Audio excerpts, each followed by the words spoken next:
सुमन, आज कोणती भाजी बनवली? पालकाची डाळ भाजी बनवली आहे.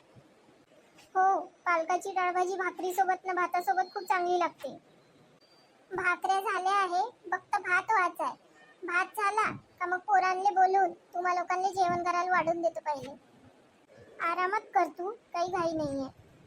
आताच बोललो तो पोरांले, नाही तर पोरं मग जेवणार नाही. काहून, का झालं? आता तर सणांची सुरुवात झाली आहे. आता गोकुळ अष्टमीची वर्गणी घेणं चालू आहे, त्याच्यानंतर गणपतीची. पोरांचं चांगलं आहे बा, अशा सणांची मजा पोराबाळामुळेच येते. हो, बरोबर बोलत आहे तुम्ही. त्याच्यामुळे आपली संस्कृती पण जपली जाते. पण मला काळजी दुसऱ्याच गोष्टीची आहे. सण म्हटले का खर्च आला. आता जेमतेम श्रावण महिना लागला आहे. नागपंचमीलाही पोराबाळांसाठी काही कोडदोड करावं लागल. नागपंचमी नाही होत तर राखी येते. राखील वंश येईल, माझा भाऊ येईल. राखी नाही होत तर गोकुळाष्टमी येईल. गोकुळाष्टमी झाल्याबरोबर गणपती न महालक्ष्म्या. हा श्रावण न भाद्रपद थोडा खर्चाचाच महिना आहे. आता सुमन, सण म्हटले तर खर्च होणारच आहे न. सणांनाच तर आपण कोडदोड काही खाण्याचं चांगलं बनवतो ना. पण तुमच्या एकट्यावर सर्व भार येते ना, त्याच्यामुळे थोडी काळजी वाटते. आता पोराबाळांपाशी असा खर्चाचा विषय काढू नको, नाही तर त्यांची मन नाराज होईल. पण त्यांनाही आपल्या परिस्थितीची जाणीव राहिली पाहिजे ना. हो, तू बरोबर बोलत आहे. पण प्रत्येक वेळेस त्यांना तडजोड केली पाहिजे हे काही मला पटत नाही. कमीत कमी सणावाराच्या वेळेस त्यांना हसू खेळू दे न. तू पैशाची फिकर नको करू. मी थोडेसे पैसे आणले आहे काल, आणखी थोडेसे पैसे तुला आणून देईन.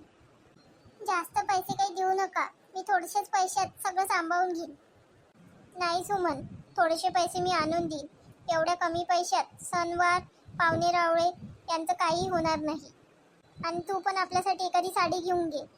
त्याच साड्या आलटून पालटून घालते. मला काही साड्यांची गरज नाही आहे.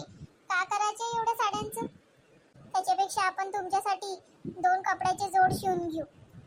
तुम्हाला बाहेर जा लागते, मला का घरीच राहा लागते. नाही, तू यासाठी साड्या घे, मला काही गरज नाहीये. असंच म्हणून नेहमी स्वतःसाठी काही घेत नाही तुम्ही. आता का आपण नवीन कपडे घालून कुठं मिरवणार आहे? पोरा बाळासाठी कपडे घ्यायचे ना. तुला पण बायकांमध्ये कमीपणा नाही आला पाहिजे, म्हणून 2-3 साड्या तरी नवीन पाहिजे. पाहू ते नंतर का करायचं तर. काका गोकुळाष्टमीची वर्गणी द्या. सुमन, माझ्या कुर्त्याच्या खिशामध्ये थोडेसे पैसे आहे, ते आणून दे पोरांले. घ्या रे पोरांनो. काका, तुम्ही वर्गणी कमी दिली. आताची एवढीच घेऊन घ्या, मग गणपतीच्या वेळेस जास्त देईन मी वर्गणी. ना तुमच्या गणपती मंडळामध्ये आरती नंतर 1 दिवस प्रसाद माझ्याकडून राहील. ठीक आहे काका. आता पहिले मला हे सांगा, का कोण कृष्ण बनलाय ना राधा कोण बनलाय? बाबा, मी राधा बनली आहे. काका, कृष्ण मी बनलो आहे. आई, पिंकीताई मला आपला घागरा पण देणार आहे, मी राधा बनली आहे तर. हो, चांगली गोष्ट आहे. काका, आम्ही निघतो. आम्हाला दुसरीकडे पण वर्गणी घ्यायची आहे. पोरांनो, थांबा, मी लाडू बनवले, लाडू खाऊन घ्या. काकू, पहिले आम्ही वर्गणी घेऊन घेतो, मग आरामात येऊन तुमच्याकडे लाडू खातो. ठीक आहे बेटा. सुमन, आम्ही पण लहान होतो ना, तर असंच वर्गणी जमा करत होतो.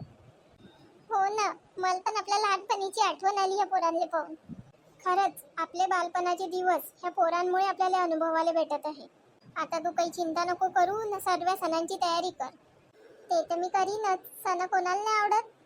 पण त्याच्या पहिले जेवण करून घ्या. पोरं वर्गणी घेऊन येते, त्याच्यानंतर त्यांनाही वाढून देईन मी. ठीक आहे, वाढ जेवायला.